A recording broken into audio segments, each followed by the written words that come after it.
सर्वेभ्यः नमो नमः। अहम मोनिका तालियान। आज की वीडियो में हम अपनी व्यंजन संधि करेंगे। यह आपकी व्यंजन संधि जो हमारी हिंदी व्याकरण का पाठ 4 संधि प्रकरण है उसका भाग है। इससे पहले मैं आपकी इस पाठ की 2 वीडियो बना चुकी हूँ जिसमें मैंने आपका संधि की परिभाषा, स्वर संधि और उनके भेद समझाए हैं। आज की वीडियो में हम अपनी व्यंजन संधि को समझेंगे। व्यंजन संधि में आपका नियम है कि जो आपके 2 पद या जिन पदों के बीच आपकी संधि होती है उन 2 पदों में आपका एक और व्यंजन होना जरूरी है। यहाँ पर जो आपका संधि के बारे में इन्होंने बताया है वह आपका है व्यंजन तथा स्वर का, स्वर तथा व्यंजन का या व्यंजन तथा व्यंजन का मेल होने जो परिवर्तन होता है उसे व्यंजन संधि कहते हैं। जैसा इन्होंने यहाँ पर उदाहरण में समझाया है, जगत प्लस ईश, इन दोनों की संधि होने के बाद आपका शब्द बनेगा जगदीश। इसमें आपका जिन वर्णों की संधि हुई है वह आपका है ता प्लस ई, इसमें आपका ता व्यंजन है, ई स्वर है। दूसरा आपका उदाहरण है आ प्लस छादन, आपकी संधि होने के बाद बनेगा आच्छादन, इसमें आपका आ स्वर और छ व्यंजन है। तीसरा आपका उदाहरण है सत प्लस जन, आपका संधि होने के बाद सज्जन, यह शब्द बनेगा। इनमें आपका जिन वर्णों की संधि हुई है वह आपका ता व्यंजन है और जा भी आपका व्यंजन है। यहाँ पर आपके 3 उदाहरण से इन्होंने आपको व्यंजन संधि समझाई है कि आपकी व्यंजन संधि के क्या नियम है। आपके इससे अभिन्न कुछ नियम है वह भी आप समझ लीजिए। जैसे आपका पहला नियम है वर्ग के पहले वर्ण का उसी वर्ग के तीसरे वर्ण में परिवर्तन। आप अपने स्पर्श व्यंजन को जानते ही हैं, वहां पर आपके व्यंजनों को वर्ग में विभाजित किया गया है जो आपके हैं का वर्ग, चा वर्ग, टा वर्ग, पा वर्ग और ता वर्ग। तो आपके उन्हीं वर्गों के बारे में यहाँ पर बात हो रही है कि जब भी आपके पूर्व वाले पद में किसी भी वर्ग का पहला वर्ण आएगा तो इसके स्थान पर आपका तृतीय वर्ण हो जाएगा। वह आपका तृतीय वर्ण किस नियम से होगा आप उसको एक बार समझ लीजिए, क्योंकि व्यंजन संधि आपकी थोड़ा ज्यादा ध्यान देने वाली संधि है। आपने अब तक जो अपनी स्वर संधि पढ़ी है उसमें आपके इतना अधिक आपको ध्यान देने की आवश्यकता नहीं थी, वह आपकी बहुत ही आसान संधि थी।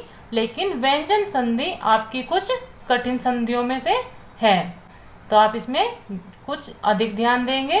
जैसे इन्होंने कहा है कि आपके क, च, ट, प के बाद यदि कोई स्वर वर्ग का तीसरा या चौथा व्यंजन जो आपका है ग, घ, ज, झ, न, ध, ढ, प के बाद यदि कोई स्वर वर्ग का तीसरा या चौथा व्यंजन ग, घ, ज, झ, ड, ढ, द, ध, ब, भ या आपका य, र, ल व ह में से कोई व्यंजन आए तो आपके का को ग आदेश हो जाएगा, चा को ज आदेश हो जाएगा, ट को ड आदेश हो जाएगा, ता को द आदेश हो जाएगा और आपके पा को ब आदेश हो जाएगा। यहाँ पर आपको केवल इतना ध्यान रखना है कि यदि आपके पूर्व वाले पद में अंतिम वर्ण आपका क, च, ट, प और आपका त वर्ण आता है तो वह अपने ही वर्ग के तृतीय वर्ण में परिवर्तित हो जाएगा। आप इसको उदाहरण से समझ लीजिए। यहाँ पर आपका उदाहरण दिया है दिक प्लस अंबर। यहाँ पर आपके पूर्व पद का अंतिम वर्ण का आया हुआ है और आपके बाद वाले पद का पूर्व वर्ण अ स्वर है, तो दोनों के मेल होने पर आपके जो आपका का वर्ण आया है वह अपने ही वर्ग का तृतीय वर्ण हो जाएगा, तो आपका शब्द बनेगा दिगंबर। शेष जो आपके उदाहरण है वह आपके का ग परिवर्तन रूप ही हो जाएगा।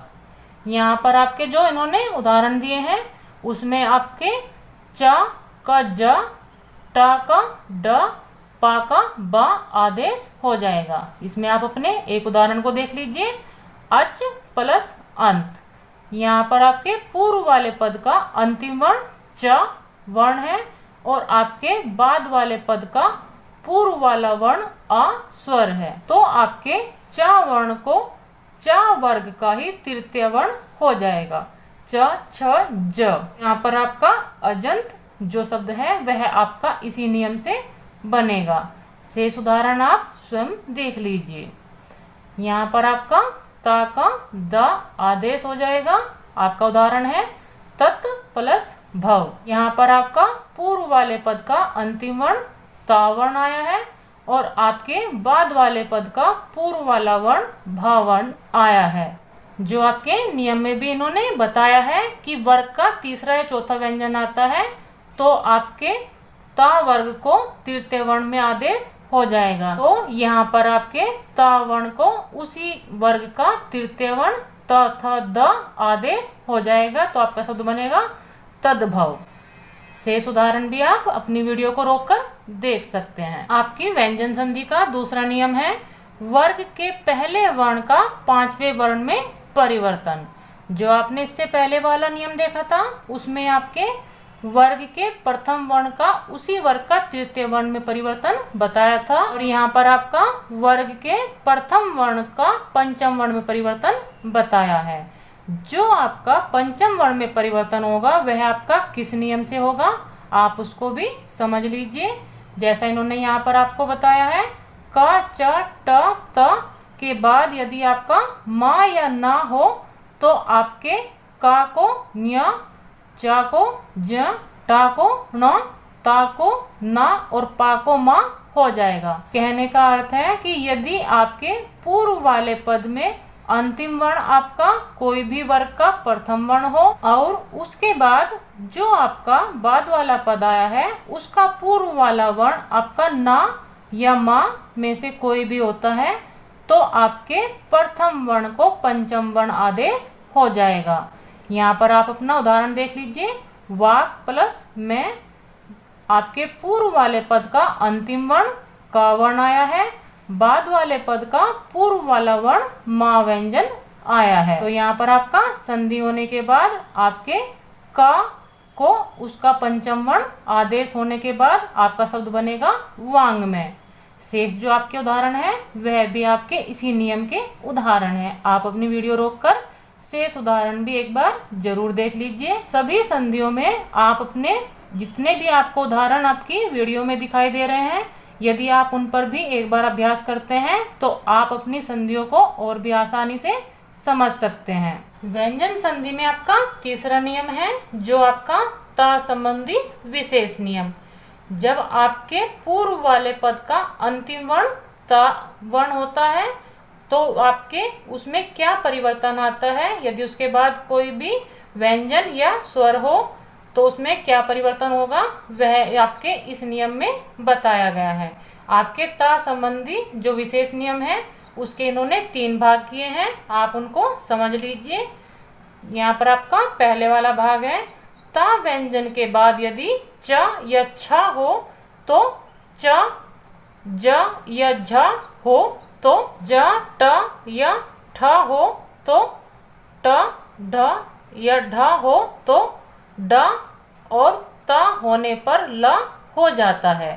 तो ध्यान से दोबारा समझ लीजिए कि यदि आपके ता व्यंजन के बाद आपका च या छ हो तो चा आदेश हो जाएगा, और यदि आपके ता व्यंजन के बाद ज या झ आए तो उसको जा आदेश हो जाएगा। यदि आपके ता व्यंजन के बाद ट या ठ आए तो आपका टा आदेश हो जाएगा। यदि आपके ता व्यंजन के बाद ड या ढ आए तो आपका डा आदेश हो जाएगा। यदि आपके ता व्यंजन के बाद ता ही व्यंजन आपका आता है तो आपके ला आदेश हो जाएगा। तो आप अपने उदाहरण से इस वाले नियम को और भी अच्छे से समझ सकते हैं। आप इसको सामान्य शब्दों में भी कह सकते हैं कि यदि आपके पूर्व वाले पद का अंतिम वर्ण ता व्यंजन है और उसके बाद आपका चा वर्ग टा वर्ग कर्ण है और आपके ता व्यंजन के बाद ता ही व्यंजन है तो आपके इसमें परिवर्तन हो जाएगा। तो आप अपने उदाहरण से देख लीजिए। शरद प्लस चंद्र। यहाँ पर आप देखेंगे कि आपके पूर्व वाले पद का अंतिम वर्ण ता वर्ण है और आपके बाद वाले पद का पूर्व वाला वर्ण चा वर्ण है। तो यहाँ पर आपके नियम में जैसा बताया गया है कि यदि आपके ता के बाद चा वर्ण आता है तो उसको चा आदेश हो जाएगा। यहाँ पर आप अपने शब्द में देखेंगे शरद चंद्र, जो आपका शब्द बना है वह आपके इसी नियम से बना है। यहाँ पर आपके ता को चा आदेश हो गया है। आप अपने इसमें एक उदाहरण और देख लीजिए, क्योंकि यह नियम आपका कुछ कठिन नियमों में से ही एक है। तो आप इसमें अपना एक उदाहरण और देख लीजिए जिससे आप अपने ता संबंधी नियम को समझ सके। यहाँ पर आपका दूसरा शब्द है सत प्लस जन। तो यहाँ पर आपके पूर्व वाले पद का अंतिम वर्ण ता वर्ण आया है, बाद वाले पद का पूर्व वाला वर्ण आपका जा वर्ण आया है। तो आपके नियम में कहा गया है कि जब भी आपके चा या झा में से कोई भी वर्ण आए तो आपके ता को जा आदेश हो जाएगा। तो आपका सज्जन इसी नियम से बना हुआ शब्द है। सत में जो आपका ता वर्ण है वह आपके बाद में जा वर्ण आने पर ता को जा आदेश हो गया है। तो आपका सज्जन इसी नियम से बना हुआ शब्द है। शेष आप उदाहरण अपने वीडियो रोककर इन पर जरूर अभ्यास कीजिए। ता संबंधी जो आपका नियम है उसमें आपका दूसरा भाग है, यदि ता के बाद श आए तो ता का च और शा का छ हो जाएगा। यहाँ पर आप इसको आसान शब्दों में समझ लीजिए कि यदि आपके पूर्व वाले पद का अंतिम वर्ण ता है और आपके बाद वाले पद का पूर्व वाला वर्ण श आया है तो आपके ता को चा आदेश हो जाएगा और आपके शा को छ आदेश हो जाएगा। इसमें आप उदाहरण देख लीजिए, उत प्लस शिष्ट। यहाँ पर आपके पूर्व वाले पद का अंतिम वर्ण ता वर्ण आया है और आपके बाद वाले पद का पूर्व वाला वर्ण श आया है। तो यहाँ पर आपका ता वर्ण का चा आदेश हो जाएगा और शा को आपका छ आदेश हो जाएगा। आपका यह परिवर्तन होने के बाद आपका शब्द बनेगा उच्छिष्ट। के इसी वाले नियम का तीसरा भाग है, यदि ता के बाद ह व्यंजन आए तो ता का द और हा का धा हो जाएगा। के बाद यदि आपका हा व्यंजन आया है तो आपके ता को दा आदेश हो जाएगा और हा को धा आदेश हो जाएगा। इससे पहले जो आपका भाग था उसमें आपके केवल ता में ही परिवर्तन हो रहा था, उसके बाद जो आपका व्यंजन आया था उसमें कोई भी परिवर्तन नहीं हो रहा था। लेकिन जो ये आपके दो नियम है इसमें आपके दोनों ही व्यंजनों में परिवर्तन आ रहा है। आप उदाहरण देख लीजिए, पत प्लस हति। तो यहाँ पर आप देखेंगे कि आपके पूर्व वाले पद का अंतिम वर्ण ता व्यंजन है और आपके बाद वाले पद का पूर्व वाला वर्ण हा व्यंजन है। तो यहाँ पर आपके इन दोनों में ही परिवर्तन हो जाएगा। ता को आपका दा आदेश हो जाएगा और हा का आपका धा आदेश हो जाएगा। तो दोनों में संधि होने के बाद आपका शब्द बनेगा पद्धति। शेष जो आपके उदाहरण है उसको आप अपनी वीडियो रोककर देख सकते हैं। व्यंजन संधि का चौथा नियम है छा संबंधी नियम। इससे पहले जो आपने नियम देखा था वह आपका ता संबंधी नियम था, यह है आपका छा संबंधी नियम है। यदि किसी स्वर के बाद छ आ जाए तो छ से पहले च वर्ण जुड़ जाता है। आपका यह बहुत ही आसान नियम है कि यदि आपके बाद वाले पद का पूर्व वाला पद छ आया है तो वहां पर आपके च का आगमन हो जाएगा। शेष जो आपका शब्द है वह इसी प्रकार संधि हो जाएगी। आप इसको उदाहरण से समझ लीजिए, संधि प्लस छेद। यहाँ पर आपके पूर्व वाले पद का अंतिम वर्ण आपका ईश्वर आया है और बाद वाले पद का पूर्व वाला वर्ण छ वर्ण है। तो यहाँ पर जैसा आपका नियम बताया है कि बाद वाले पद में यदि आपका छ आया है तो उससे पहले आपका च वर्ण का आगमन हो जाएगा। तो यहाँ पर इन दोनों में संधि होने के बाद आपका शब्द बनेगा संधि छेद। शेष जो आपके उदाहरण है वह आपके इसी नियम के उदाहरण है। व्यंजन संधि में आपका पांचवा नियम है माँ संबंधी नियम। यदि आपके माँ के बाद का से माँ कोई व्यंजन आए तो यहाँ पर आपका कहने का अर्थ है कि यदि आपके हलंतीय माँ, जब आपके पूर्व वाले पद का अंतिम वर्ण हलंतीय माँ होगा और उसके बाद आपका कोई भी स्पर्श व्यंजन आए तो आपके माँ को उस व्यंजन के वर्ग का पंचम वर्ण परिवर्तन हो जाएगा।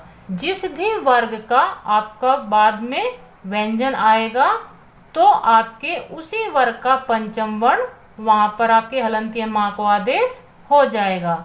आप इसको अपने उदाहरण से समझ लीजिए। किम प्लस कर, यहाँ पर आपके पूर्व वाले पद का अंतिम वर्ण हलंतीय माँ आया है और आपके बाद वाले पद का पूर्व वाला वर्ण का वर्ग का प्रथम वर्ण का ही आया है।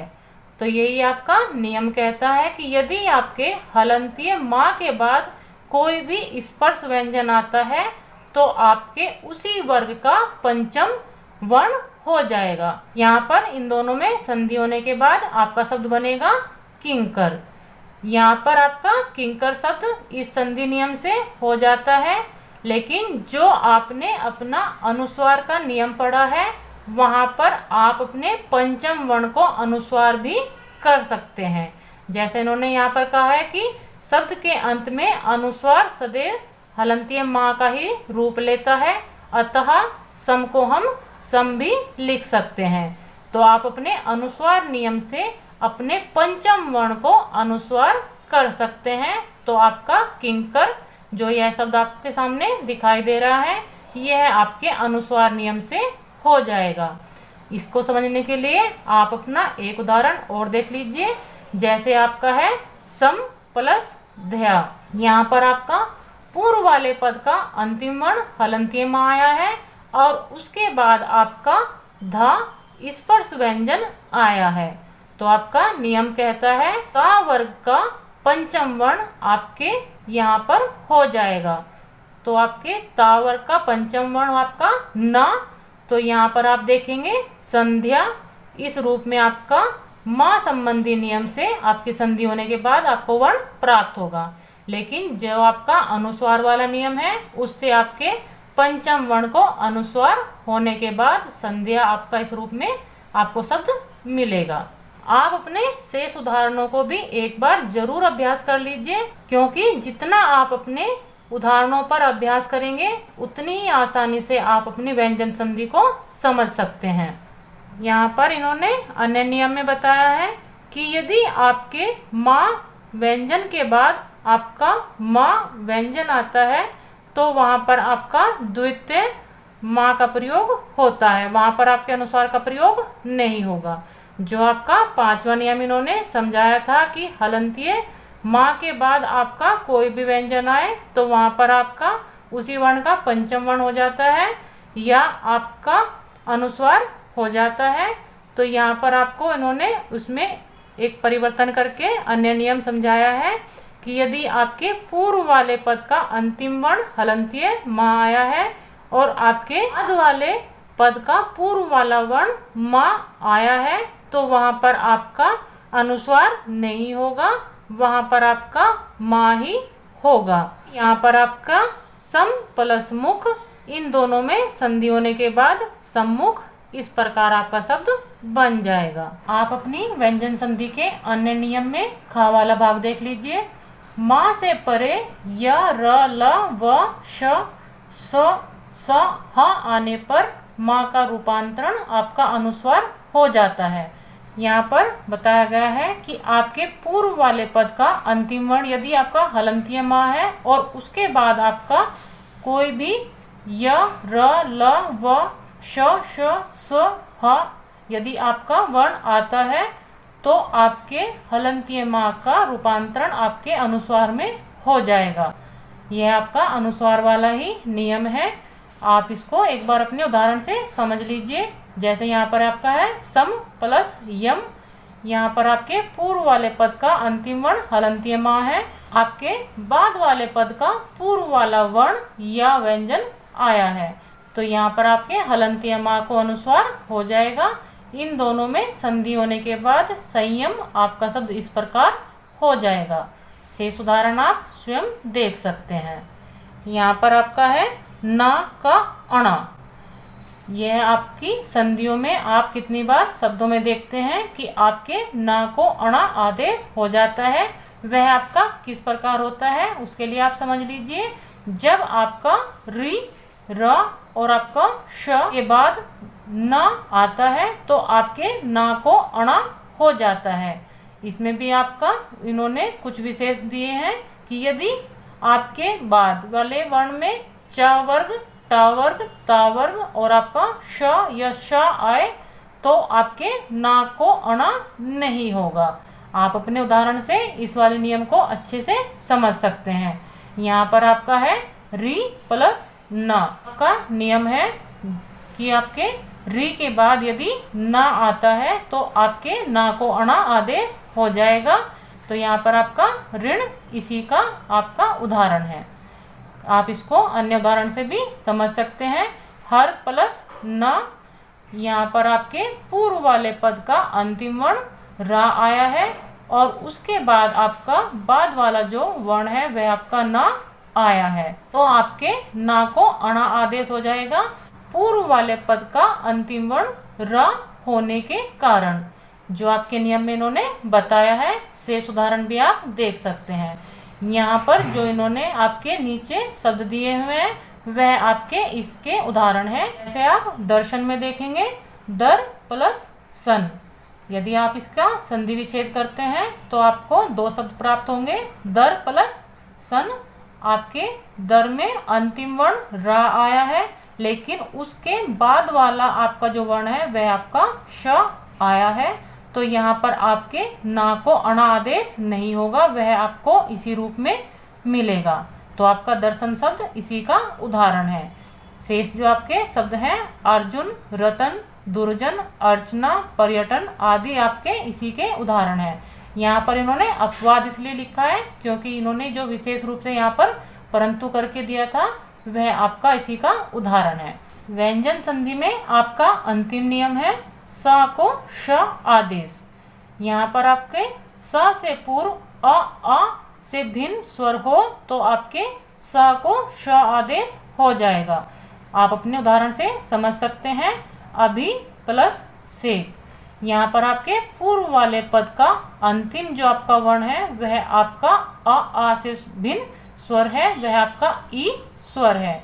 बाद वाले पद में आपका पूर्व वाला वर्ण श आया हुआ है तो आपके स को श आदेश हो जाएगा। आपके स को श आदेश हो जाएगा क्योंकि उससे पूर्व आपका ई स्वर आया है।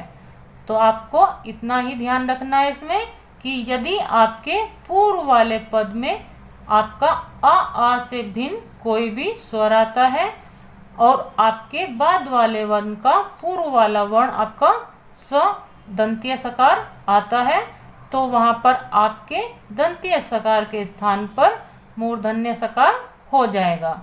तो आपका अभी प्लस शेख का उदाहरण जो आपका इन्होंने दिया है, इन दोनों में संधि होने के बाद होगा अभिषेक। यहाँ पर आपका विशेष रूप से इन्होंने कुछ शब्दों को दिया है अनु प्लस शरण। इसमें आपका आ से भिन्न स्वर जो आया है वह आपका उ स्वर आया है, लेकिन यहाँ पर आपके स को श आदेश नहीं हुआ है। इसी प्रकार आपका वी प्लस स्मरण, यह भी आपका विशेष ही है क्योंकि यहाँ भी आपका आ से भिन्न स्वर आया है जो आपका ईश्वर है, लेकिन यहाँ पर भी आपके श को श आदेश नहीं हुआ है। ऐसा ही आपका एक अन्य उदाहरण है अनु प्लस स्वर। इसमें भी आपका आ से भिन्न उ स्वर आया है लेकिन यहाँ पर भी आपके श को श आदेश नहीं हुआ है। यह तीन उदाहरण आपके अपवाद के रूप में है जो है आपके अनु प्लस शरण, दोनों में संधि होने के बाद अनुसरण इसी रूप में रहेगा।